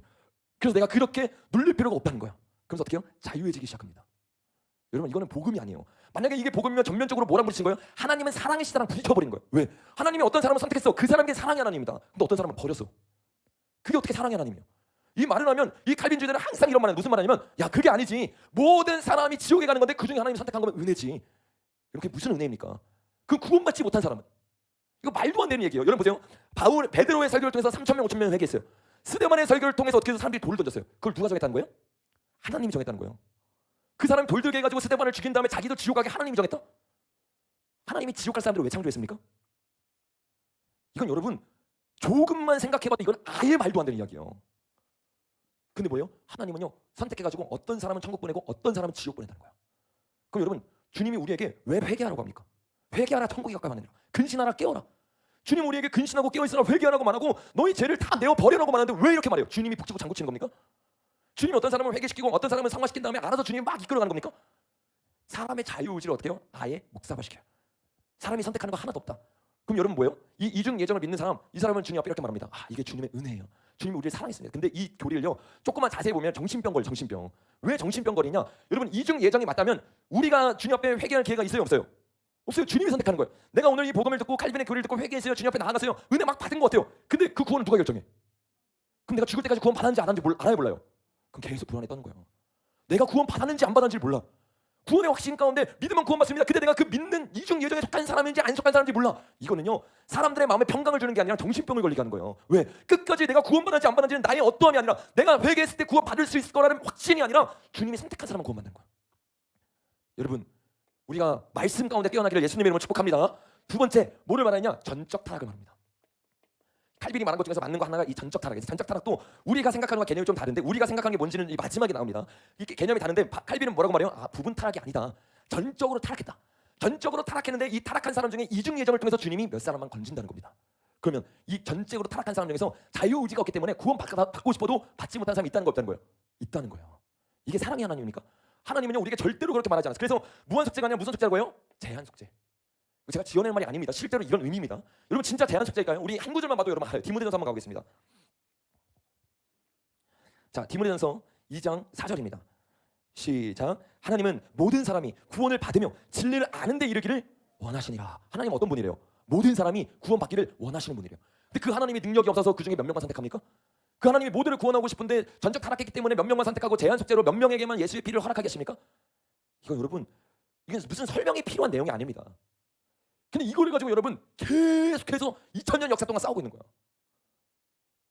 기가 막힌 일이에요. 네 번째 뭐라고 말해요? 하나님의 은혜는 불가항력적인 은혜다. 뭐래요? 불가항력적인 은혜. 이 은혜를 거부할 수 있다 없다? 없어요. 왜? 우리에게 자유의지가 없으니까. 하나님이 선택하면 내가 죄지고 뭘 다 해도 맨 마지막에 주님이 어떻게 졌는데 그 사람을 어떻게 해요? 회개시킨다. 그 은혜를 거부할 수 없다. 그래서 자연스럽게 다섯 번째 뭐가 나와요? 견인교리가 나와요. 견인교리가 뭐예요? 하나님이 이 사람을 회개시키고 돌이켜서 자유의지가 없기 때문에 어떻게든지 선택한 사람은 끌고 간다. 그러니까 요 칼빈의 교리가요. 이 이중 예정으로부터 시작해서 아주 논리적으로 체계적으로 막 이끕니다. 요 교리만 봤을 때는 이게 막 이어져요. 근데 성경을 보면 말도 안 되는 소리예요. 구원 받은 사람에게만 은혜지 구원 받지 못한 사람이 하나님 뭐예요? 사이코패스. 하나님 나를 왜 만들어서 나를 왜 지옥불에 던집니까? 내 인생 힘들게 살게 하고 내 인생 가운데 여러분 여기서 보세요. 여기서 그러면 하나님이 이중 예정 가운데 어떤 사람은 선택하고 어떤 사람은 버렸어요. 끝까지 신앙생활하는데 어떤 사람은 하나님 구원으로 이끌어가고 어떤 사람은 버립니다. 그게 여러분에게 아버지로 느껴지십니까? 그게 여러분에게 신랑으로 느껴지십니까? 이건 너무 당연한 이야기예요. 여기 뭔 어떤 심오한 해석이 필요가 없습니다 사실. 근데 어떻게 해요? 이 칼빈주의에 있으면서 어떻게 해요? 이 칼빈주의적이지 않은 모든 복음은 심지어 우리는 뭐예요? 칼빈주의가 이단이 아니라고 말합니다. 정확하지 않을 뿐이지 이단이 아니에요. 근데 칼빈주의는 뭐라고 말해요? 여기서 특별히 하이퍼 칼빈주의자들. 그러니까 칼빈주의에도 5 이 칼빈이 있고 4 칼빈이 있고 3 칼빈이 있어요. 요 5대 강령 중에서 5개 믿는 사람, 4개 믿는 사람, 3개 믿는 사람입니다. 근데 정확하게 칼빈주의를 공부하면요. 4개, 3개를 믿을 수가 없어요. 요 논리가요. 하나하나가 다 연결되어 있기 때문에. 여러분 근데 요거를 가지고 뭐라고 말하는 거예요? 우리의 행위로 구원받는 게 아니기 때문에 회개도 어떻게 해요? 필요가 없다. 이런 상황 가운데 딱 여기까지만 놓고 보니까 어떻게 보여요? 회개를 외치기 시작해요.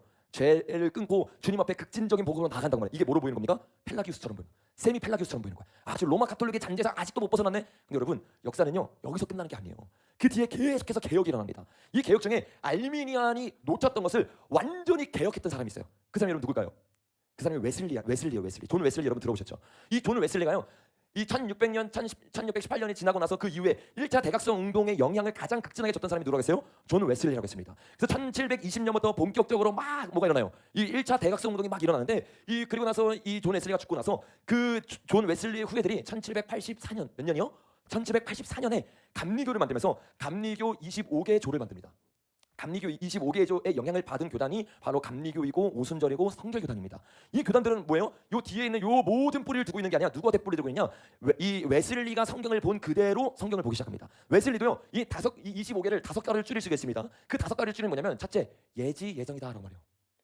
하나님이 미리 아심으로 선택한 것이다. 두 번째, 뭐를 말하냐? 알미니아랑 다릅니다. 부분 타락이 아니라 무슨 타락? 전적 타락을 말해요. 우리 스스로 구원을 받을 수 있습니까? 없습니까? 인간의 힘으로 나아갈 수 있습니까? 없습니까? 없어요. 여러분, 옆에 사람 인사해 봅시다. 우리가 아무리 노력해도 구원받을 수 없습니다. 오늘 여러분이 이 자리에 나와서요, 여러분의 힘으로 구원받으려고 하면 구원받을 수가 없어요. 근데 여러분, 이 알미니아는요, 이거를 깨닫지 못한 거야. 그래서 어떻게 해요? 아, 우리가 구원받으려면 부분 타락이구나. 부분 타락. 부분 타락을 통해서 주님이 복음 전했을 때 우리가 예 아니면 아니요 하는 거구나. 그게 아니에요. 이 웨슬리는 여기에 뭐를 해요? 우리 서울신대 지금 가면 아마 배울 텐데 뭘 한다고 하니까 선행은총을 말합니다. 선행은총. 뭐냐? 우리가 부분 타락한 게 아닙니다. 근데 선행 은총을 통해서 어떻게 해요? 우리가 주님 앞에 선택할 수 있는 은혜가 부어졌다는 거예요. 여러분, 이 선행 은총이 바로 뭐예요? 예수 그리스도의 십자가예요. 우리의 힘으로, 우리의 능력으로 구원을 받을 수가 없어요. 그래서 부분 타락을 해가지고 우리가 예할 수 있는 것도 아니고, 우리는 칼빈이 말한 것처럼 완전히 타락했어요. 근데 칼빈이 잘못 봤던 거는 우리가 타락해서 구원받을 수 없기 때문에 주님이 선택하는 거다. 그게 아니라 웨슬리는 뭐라고 말하냐? 주님은 모든 사람을 구원하기 원해서 복음을 들을 때 진리의 성령님에서 우리의 마음을 회복시키기 시작한다는 거예요. 그래서 이 회복된 마음 가운데 어떻게 구원을 받아들이면 구원을 받게 되고, 이 구원을 받아들이지 않고 거부하면 어떻게 해요? 탈락한다는 걸 가르친 거예요. 그래서 여러분, 이 웨슬리아는요, 알미니안과 결이 완전히 다릅니다. 뭐랑 또 결이 달라요? 세미 페라기스랑 완전히 달라요. 벨라기우스랑 완전히 달라요. 이들은 어떻게 해요? 신인 협동설을 말했어요. 이 웨슬리아는요, 신인 협동설이 아니에요. 웨슬리아는 뭐예요? 모든 것이 주님의 은혜라고 가르친 거예요. 주님의 은혜 없으면 우리가 예할 수 있는 힘도 없다는 겁니다. 여러분 인정하십니까? 저와 여러분이 복음을 들어서 이 복음을 받아들이고 깨닫는 것은 내 지식이 아니에요. 그래서 여러분, 다니엘서에서 뭐라고 말합니까? 보아도 보지 못하고 들어도 듣지 못하는 사람이 있는데, 다니엘이 성경을 읽을 때 깨닫는 마음을 주셨다라고 말해요. 여러분, 이 깨닫는 마음으로 우리가 구원받은 겁니다. 우리에게 뭐가 보신 거예요? 주님의 이 놀라운 은혜가 보신 거예요. 이걸로 웨슬리가 어떻게 설명하느냐? 빌립보서 한번 가보겠습니다. 지금 여러분 진짜 굉장히 중요한 얘기를 한 겁니다. 요거 역사를 알고 있어야 지금 한국 교회 가운데 수많은 어지럽히고 있는 잘못된 진리가 무엇인지를 분별할 수 있어요. 빌립보서 2장 12절부터 한번 읽어보겠습니다. 시작. 그러므로 나의 사랑하는 자들아, 너희가 나 있을 때뿐 아니라 더욱 지금 나 없을 때에도 항상 복종하여 두렵고 떨림으로 너희 구원을 이루라. 우리가 구원을 이루래요. 근데 어떻게 이루냐? 13절 시작. 너희 안에서 행하시는 이는 하나님이시니 자기의 기쁘신 뜻을 위하여 너희에게 소원을 두고 행하게 하시나니. 선행은총이 뭐예요? 주님 우리에게 복음으로 들어오셔서 이 복음의 진리가 예수 그리스도의 십자가 사건. 여러분, 우리가 먼저 예수님께 다가간 게 아닙니다. 로마서에서 뭐라고 말해요? 우리가 먼저 주님을 사랑함이 아니요, 주님이 먼저 우리를 사랑하셨대요. 요한복음 1장에 보니까 뭐라고 말해요? 임금이신 예수님의 말씀으로 먼저 우리에게 다가오셨대요. 근데 자기 백성이 받아들이지 않았대요. 우리가 먼저 찾아가는 거 아닙니다. 우리가 은혜를 받아들인 거는, 대한민국 은혜를 받아들인 거는 복음이 먼저 우리 가운데 들어온 것입니다. 우리는 그 은혜에 감격해야 될 줄로 믿습니다. 그래서 우리의 어떠함으로 은혜를 받은 게 아니라 이 선행 은총으로 말미암아서 어떻게 해요? 주님이 주시는 그 은총을 받아들여요. 그래서 네 번째 뭐예요? 주님의 어떻게 해요? 이 은혜, 주님의 어떻게 해요? 무한 속죄. 모든 사람을 속죄할 수 있는 은혜를 보셨다. 다섯 번째 뭐예요? 이 은혜가 어떤 은혜요? 불강력적인 은혜가 아니라, 여러분 어떤 은혜입니까? 우리가 그 은혜를 받아들이지 않을 수 있다는 거예요. 요거는 우리가 그 은혜를 받아들이는 자유의지를 말하는 게 아닙니다. 주님이 우리 안에 죄를 어떻게 해요? 이길 수 있는 힘을 부어줬어요. 부어줬는데도 불구하고 내가 어떻게 해요? 이 복음을 받아들이지 않는 거예요. 그래서 여러분, 이 25개조 방방문을 쓰면서 칠항입니다. 칠항 기억하세요? 칠항. 이 칠항에서 뭐라고 말하냐면, 우리는 펠라기우스적인 부분 타락을 말하지 않고 전적 타락을 말합니다. 이 전적 타락을 어떻게 해요? 선행 은총이 없이는 구원받을 수 없음을 고백합니다. 이게 25조 칠항에 나와 있는 얘기예요. 그 여러분, 웨슬리아는 펠라기우스와 똑같아요? 틀려요? 틀려요. 근데 이 역사를 제대로 모르니까 웨슬리를 칼빈주의가 공격할 때 어떻게 공격한 줄 아세요? 뭐 펠라기우스적이야 라고 말해요. 그래서 그 공격이 너무 많으니까 웨슬리가 처음부터 교단을 세우면서 25조 칠항에 뭐라고 말해요? 25개 중에서 칠항에 뭐라고 말해요? 우리는 펠라기우스가 다릅니다. 여러분, 이제는 이 역사를 알고 우리의 신앙이 뭔지를 정확하게 아시길 바랍니다. 주님은요, 모든 사람을 위해서 피를 흘리신 분인 줄로 믿습니다. 아멘. 여러분, 다섯 번째 뭐라고 말해요? 이 은혜 가운데 우리가 주님 앞에 구원을 받을 수 있는데 우리가 선택하지 않는 거예요. 여러분, 그게 어디 나와요? 수많은 구절이 나오는데 한 개만 보면 요한계시록 3장 한번 가볼까요? 요한계시록 3장.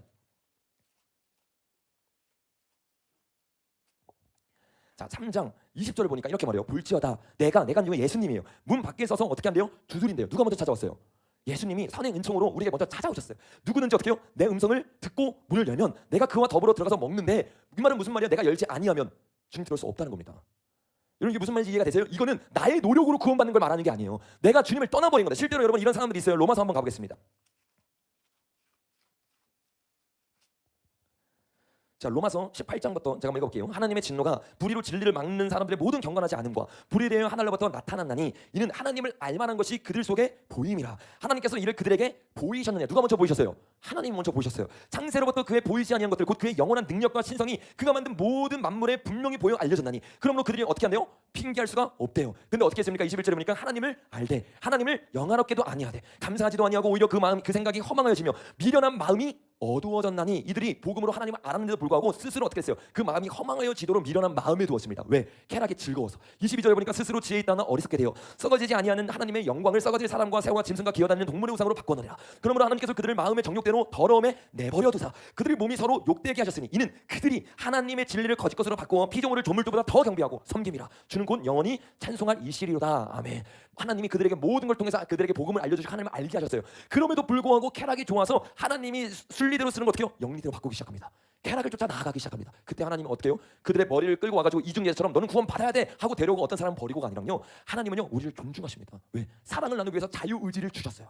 이 펠라기우스와 세미 펠라기우스가 말하는 자유의지와 웨슬리가 말하는 자유의지는 다릅니다. 근데 이 사단처럼 어떻게 해요? 이 사람들이요 용어 훈련전서를 써가지고 이 자유의지가 똑같은 자유의지라고 착각하게 만들어가지고 야 너희는 율법주의고 너는 이 로마 카톨릭의 구원론을 따르고 있어. 그래서 우리는 개혁해야 돼 이렇게 말하는 거예요. 여러분, 근데 이 역사를 제대로 모르고 나서 어떻게 해요? 그냥 교수님이 펠라기우스는 율법주의인데 이 펠라기우스의 영향을 찰스 피니가 받았어. 아닙니다. 이 1차 이 대각성 운동 일으킨 존 웨슬리의 영향을 받은 게 바로 찰스 피니예요. 그래서 찰스 피니는 어떻게 해요? 처음에는 칼빈주의였어요. 그러다가 성경을 계속 보면서 이 웨슬리안이 말한 게 맞다는 걸 깨닫게 됩니다. 그래서 그때부터 어떻게 돼요? 주님 앞에 복음을 전하면서 나아가는데 그 대표 구절이 뭐냐? 역대하 한번 가보. 역대하 7장입니다. 피아노 좀 쳐주십시오.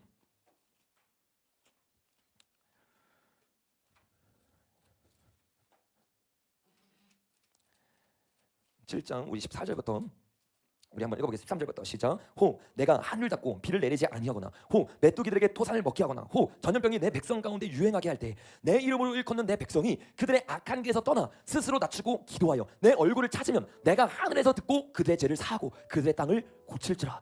이게요 찰스 피니의 가장 핵심적인 성경 구절입니다. 여러분 이게 행위구원론인가요? 성경 그냥 있는 그대로 말한 거예요. 성경에서 뭐라고 말해요? 주님이 먼저 우리에게 찾아오셨어요. 그래서 우리에게 지금 말하고 있잖아요. 말하면서 뭐라고 말해? 내 이름을 일컫는 내 백성이 그들의 악한 길에서 떠나면 요거를 설교했을 때 진리의 영이 우리의 마음을 깨닫게 하셔서 어떻게 해요? 내가 악한 길 떠나야 되는구나. 내가 스스로 낮추고 기도하여 얼굴을 찾아야 되는구나. 그때 하나님이 듣고 내 죄를 사하고 땅을 고칠 것이구나. 이건 여러분 잘못된 부흥론이 아니라요 성경에서 말하고 있는 참된 부흥론입니다. 근데 지금 유튜브 가운데 어떤 일이 일어나고요? 찰스 피니가 인용하는 이 성경 구절을 가지고 이거는 잘못된 부흥론이다. 인간의 힘이 들어간 부흥론이다. 이 부흥론이 아니라 하나님을 인정하는 부흥론으로 들어가야 된다. 이러면 어떻게 되는 줄 아세요? 회개가 사라지게 됩니다. 외침이 사라지게 됩니다. 한국교회에 대한 사회 정예가 사라지게 됩니다. 실제적으로 여러분 이 말을 했던 누구예요? 이 돈 웨슬리는요 누구보다 사회 번역에 힘썼던 사람이에요. 우리나라에서 가장 먼저 정치인 중에서 감리교였던 사람 누굽니까? 이승만 대통령이에요. 이승만 대통령도 이 감리교회에서 받아들인 이 교리를 그대로 해서 어떻게 해요?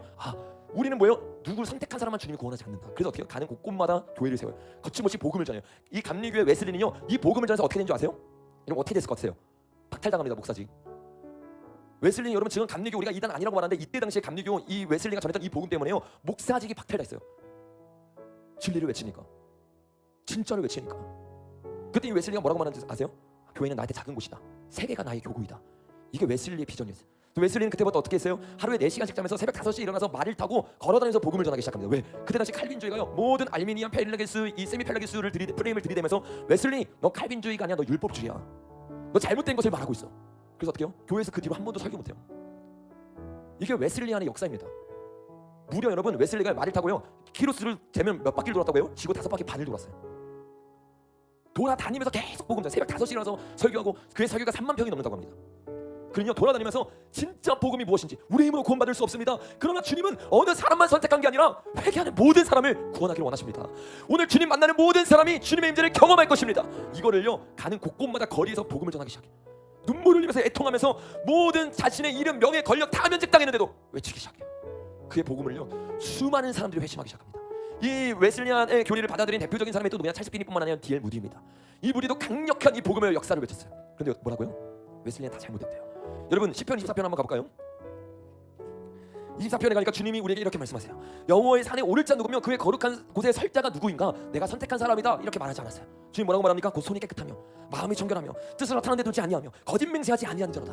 이거는요 사람의 능력이 아니에요. 주님 뭐라고 말했습니까? 에스겔 18장에 보니까 또 새 영을 너희 마음속에 두어 굳은 마음을 제하시고, 이게 뭐예요? 선의 은총이에요. 우리 힘으로 구원받을 수 없지만 주님이 우리를 너무 사랑하셔서 내려오신 거예요. 깨닫는 마음을 주시는 거예요. 그래서 어떻게 해요? 회개할 수 있는 은혜를 우리에게 부어주시는 겁니다. 이 은혜가 없이는요 구원받을 수 없어요. 이 은혜가 없이는요 우리가 회개할 수도 없어요. 그래서 우리가 매일 예배 때마다 몰고 하느냐, 주님 내가 회개합니다가 아니라 주님 회개할 수 있는 은혜를 부어주시옵소서. 주님 내가 깨어질 수 있는 주님의 놀라운 은혜를 부어주시옵소서. 이 은혜가 없이는 우리가 구원받을 수 없기 때문에 우리의 힘으로 죄를 회개하는 게 아니라 나를 회개시킬 수 있는 주님을 붙잡는 거예요. 이게 여러분 우리가 주님 앞에 올바른 회개로 나아가는 방향일 줄로 믿습니다. 주님이 우리에게 뭐라고 말씀하느냐, 에스겔 18장도 우리 한번 가보겠습니다.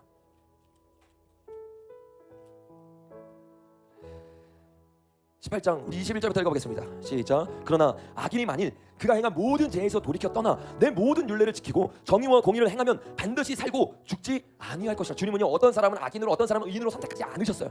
주님은 악인이라 할지라도, 심지어 오늘 이 자리에 나왔는데 여전히 제 가운데 있는 자라 할지라도 주님은 그 사람을 버리는 게 아니라 오늘 회개하면 주님이 여러분 만나 주십니다. 오늘 회개하면 여러분을 주님의 사랑의 자녀로 만들어 주십니다. 이게 복음인 거예요. 그래서 주님은요 우리에게 뭐라고 말해요? 나의 말은 좋은 소식이다.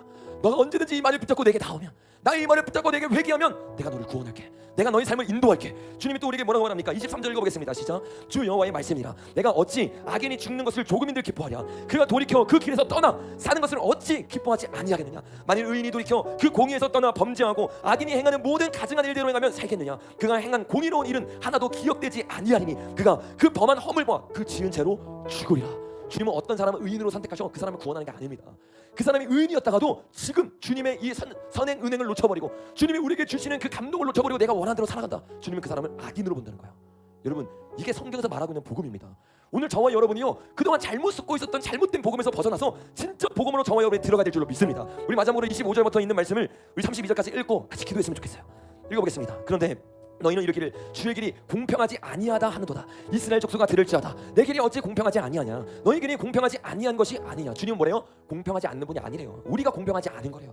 주님을 따라간다고 말해서 주님을 따르지 않는 너희가 공평하지 않은 거지, 나는 누구를 선택하고 누구를 버리고 그런 공평하지 않은 하나님이 아니다.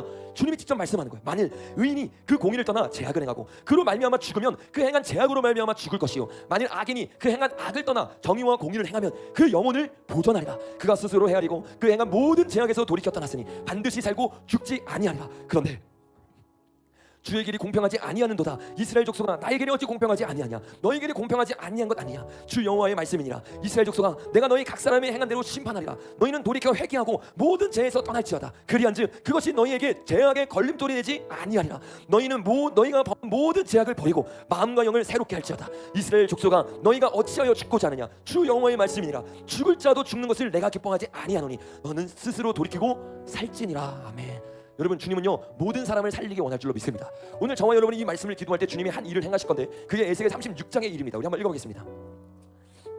36장 25절부터 읽어보겠습니다. 시작. 맑은 물을 너희에게 뿌려서 너희로 정결하게 하되 곧 너희 모든 더러운 곳에서 모든 우상 숭배에서 너희를 청결하게 할 것이며 또 새 영을 너희 속에 두고 새 마음을 너희에게 주되 너희 육신에서 굳은 마음을 제거하고 부드러운 마음을 줄 것이며 또 내 영을 너희 속에 두어 너희로 내 율례를 행하게 하리니 너희가 내 규례를 지켜 행할지라. 아멘. 여러분 어떤 사람이 예수님의 규례를 지켜 행할 수 있습니까? 내 마음 가운데 선행 은총으로 굳은 마음을 제한 사람. 여러분 이 마지막 때요 진짜 복음은요 우리에게 평안하다 말하지 않습니다. 오히려 죄를 정확하게 말하고 그 죄를 끊으라고 말하는데 이 죄를 우리의 힘으로 끊으라고 말하는 것이 아니라 오늘 성령님의 은혜로 구하자고 말하는 것이 진짜 복음일 줄로 믿습니다. 그래서 이 시간에 우리가요 이 진짜 복음을 가지고 기도할 때 주님은요 너무 기뻐하시면서 우리에게 역사하기 시작할 거예요. 주님은 수많은 잘못된 복음들이 우리 안에 들어오고 있을 때 그리고 잘못된 복음으로 회개가 사라지고 있는 이 시대에 진짜 회개를 외치면서 주의 오시는 길을 복귀하는 자들을 찾고 있을 줄로 믿습니다. 그러면 여러분 오늘 이 시간 주님 앞에 저와 여러분이 이거를 지식으로 받아들인 자가 아니라 먼저 주님 앞에 진정한 회개를 하는 자가 되어야 될 줄로 믿습니다. 이 시간 우리 다 같이 일어나서 두 손을 들고 주님 앞에 기도할 때 주님 내 힘으로 엎드릴 수 없습니다. 내 힘으로 회개할 수 없습니다. 내 힘으로 겸손해질 수 없습니다. 주님 말씀을 통해서 내게 찾아오신 주님 이 말씀이 지식으로 내게 흘러 들어가는 것이 아니라 살아있고 운동력 있는 말씀으로 깨닫는 은혜를 부어 주시옵소서. 진짜로 죄를 회개할 수 있도록 오늘 기도할 때 성령님 역사하여 주시옵소서. 우리 전적으로 주님의 놀라운 은혜를 기억하고 붙잡으며 주님 앞에 주여 세번 외치고 기도하며 나아갑니다. 주여 주여 주여 아버지